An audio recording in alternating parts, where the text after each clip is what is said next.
Buen día niños, ¿cómo están? Hoy vamos a trabajar en el libro de guaraní, página 64, ñamuñe'e, Martita oimbo ejaope.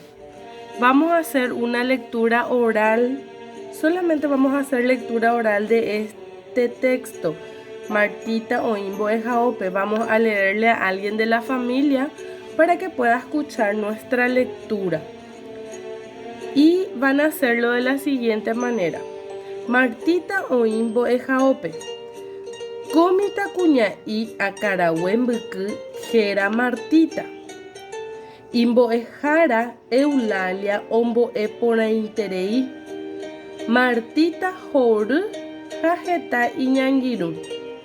Recreo jave oha'ã tikichuela Lili ha Rosita ndive. Carlitos oha'ã fútbol iñirũ Tito.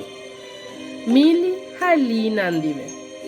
Ha'ekuéra imarangatu ojoayhu ha oñemoarandu mbo'ehaópe. Solamente va a ser lectura oral hoy el texto Martita oimbo ejaope. Van a leerle a alguien en la casa para poder practicar nuestra pronunciación en guaraní, ¿está bien? Pueden leerlos varias veces para que se los queden cómo se pronuncian las palabras. En la página 64 del libro de guaraní. Luego vamos a realizar las actividades en la siguiente clase. Que tengan un excelente día, niños.